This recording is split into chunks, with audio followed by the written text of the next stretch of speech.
So lately, I've been talking about this idea that the world has no inherent meaning outside of the meaning that we give it. And I actually want to take it up a notch because so far, what I've been talking about is this idea that we receive a stimulus, like something happens to us, somebody says something to us, and then we apply a meaning to it. But to take it one step further, I want to encourage you to actually have a intention in mind. It could be a goal, it could be your definite chief aim, or it could just be a question that you would like an answer to. And then you could set the intention that the world is going to either reinforce your vision or it's going to provide you with a very specific answer to your question. And so it's really this idea of seeing the world around us, what some refer to as 3D, as seeing it as our ally. Because as I mentioned in another video, a short that I did recently, which I'll link to below, so many teachings that I see encourage us to ignore or reject the 3D or try to wrangle it into submission. And not only is that not very enjoyable, but I actually think we're missing out on a huge opportunity. I think we could actually start to see the 3D reality as being our ally and really just to see God in everything and to see ourselves as being in constant dialogue and constant communication with the world around us. So I'm going to read this passage from Rick Rubin's book. It's called The Creative Act, A Way of Being. And I would highly encourage you to read it. I will link to it in the description. And really, to read anything by Rick Rubin, he talks very well about the creative process. And it's funny because when I encountered his work, which was actually pretty recently, it's like he had been saying things that I've been speaking about or just things that have been on my mind for years. But of course, we're two different people, so he has his own way of articulating these ideas. But he just speaks about the creative process very beautifully and eloquently. So I want to read you this passage from his book. So he says, you might imagine that the outside world is a conveyor belt with a stream of small packages on it, always going by. The first step is then to notice that the conveyor belt is there. And then, anytime you want, you can pick up one of those packages, unwrap it, and see what's inside. A helpful exercise might be opening a book to a random page and reading the first line your eyes find. See how what's written there somehow applies to your situation. Any relevance it bears might be by chance, but you might allow for the possibility that chance is not at all what's at play.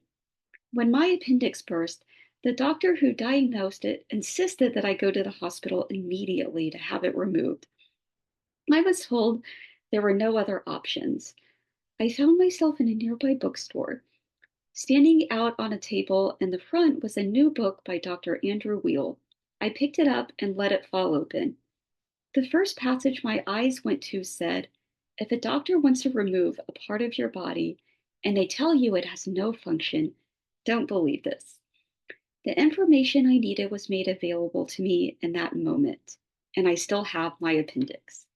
When clues present themselves, it can sometimes feel like the delicate mechanism of a clock at work, as if the universe is nudging you with little reminders that it's on your side and wants to provide you everything you need to complete your mission.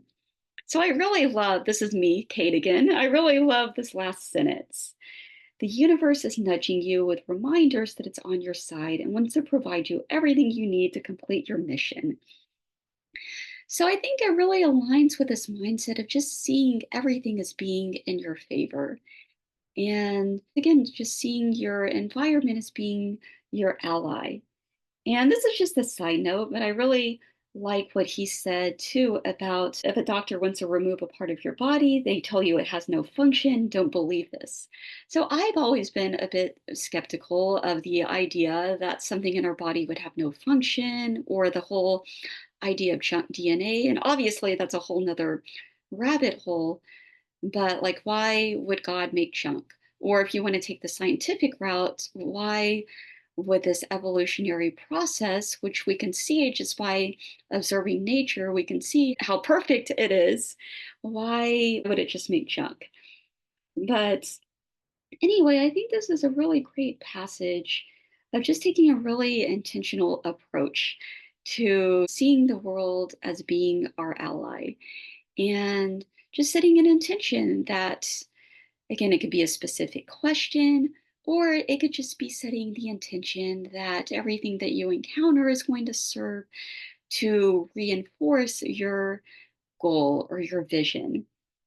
And I found that because awareness is everything and awareness is what creates your entire life experience, like once you turn this on and once you have this awareness, it's almost like you can't turn it off.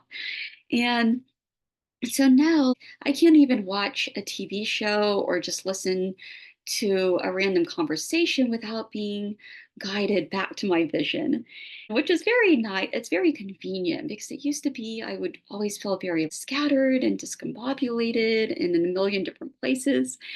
And then I would try to counteract this by creating these very rigid routines.